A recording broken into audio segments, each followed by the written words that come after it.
आज हम मत्ती अध्याय 14 में हेरोदेस का यीशु के बारे में, यूहन्ना की हत्या के बारे में, यीशु का 5000 से अधिक को खाना खिलाना, यीशु का झील पर चलना, यीशु का अनेक रोगियों को चंगा करना, इन सभी तथ्य के बारे में जानेंगे। तो दोस्तों, इस वीडियो को देखने से पहले इसे पूरे मन और ध्यान से सुने। हमारे वीडियो का उद्देश्य मसीहियों को यह समझने में सहायता करना है कि प्रभु यीशु मसीह का दूसरा आगमन निकट है और उन्हें बाइबिल के अनुसार जीवन कैसे जीना चाहिए। साथ ही यह वीडियो उन सभी के लिए है जो जीवित और सच्चे परमेश्वर को जानने और समझने की इच्छा रखते हैं। हमारा मकसद किसी भी व्यक्ति या धर्म की आलोचना करना नहीं है, बल्कि सत्य और आत्मिक जागरूकता को साझा करना है। हम केवल वही बात साझा कर रहे हैं जो बाइबिल हमें सिखाती है। वीडियो में आगे बढ़ने से पहले आप सभी से निवेदन है कि वीडियो को आधे में छोड़कर जाने की गलती ना करें, क्योंकि इस वीडियो में आपको महत्वपूर्ण जानकारी मिलने वाले हैं। तो दोस्तों, अगर आप इस चैनल में पहली बार आए हैं तो चैनल को सब्सक्राइब कर दें, साथ ही इस वीडियो को लाइक करें और कमेंट बॉक्स में आमीन लिखना ना भूलें। तो दोस्तों, वीडियो चालू करते हैं। गलील के शासक हेरोदेस ने जब यीशु के बारे में सुना तो उसने अपने सेवकों से कहा, यह बपतिस्मा देने वाला यूहन्ना है जो मरे हुओं में से जी उठा है, और इसलिए ये शक्तियाँ उसमें काम कर रही है जिनसे यह इन चमत्कारों को करता है। यह वही हेरोदेस था जिसने यूहन्ना को बंदी बना जंजीरों में बांध जेल में डाल दिया था। यह उसने हेरोदियास के कहने पर किया था, जो पहले उसके भाई फिलिप्पुस की पत्नी थी। यूहन्ना प्रायः उससे कहा करता था कि तुझे इसके साथ नहीं रहना चाहिए।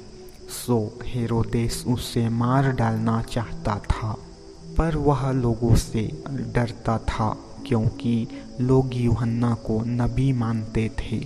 पर जब हेरोदेस का जन्म दिन आया तो हेरोदियास की बेटी ने हेरोदेस और उसके मेहमानों के सामने नाचकर हेरोदेस को इतना प्रसन्न किया कि उसने शपथ लेकर वह जो कुछ चाहे उसे देने का वचन दिया।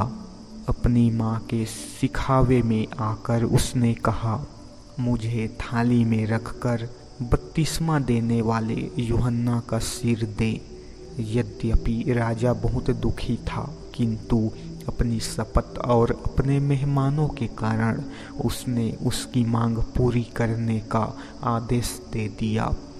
उसने जेल में यूहन्ना का सिर काटने के लिए आदमी भेजे।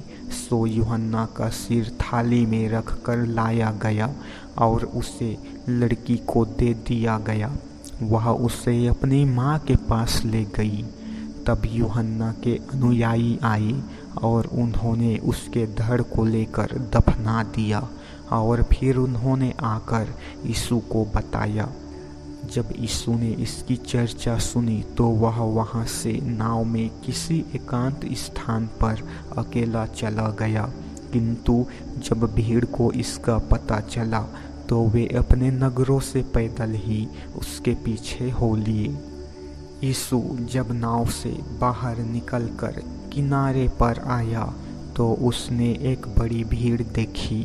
उसे उन पर दया आई और उसने उनके बीमारों को अच्छा किया। जब शाम हुई तो उसके शिष्यों ने उसके पास आकर कहा, यह सुनसान जगह है और बहुत देर भी हो चुकी है, सो भीड़ को विदा कर, ताकि वे गांव में जाकर अपने लिए खाना मोल ले ले।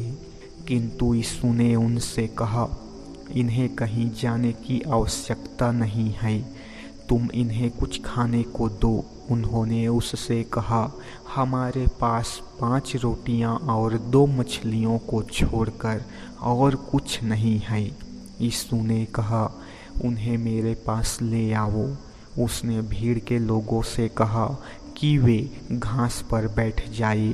फिर उसने वे 5 रोटियां और 2 मछलियां लेकर स्वर्ग की ओर देखा और भोजन के लिए परमेश्वर का धन्यवाद किया। फिर रोटी के टुकड़े तोड़े और उन्हें अपने शिष्यों को दे दिया। शिष्यों ने वे टुकड़े लोगों में बांट दिए। सभी ने छक कर खाया। इसके बाद बचे हुए टुकड़ों से उसके शिष्यों ने 12 टोकरियां भरी। स्त्रियां और बच्चों को छोड़कर वहां खाने वाले कोई 5000 पुरुष थे।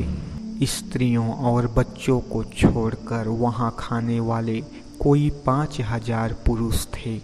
इसके तुरंत बाद यीशु ने अपने शिष्यों को नाव पर चढ़ाया और जब तक वह भीड़ को विदा करे उनसे गलील की झील के पार अपने से पहले ही जाने को कहा। भीड़ को विदा करके वह अकेले में प्रार्थना करने को पहाड़ पर चला गया।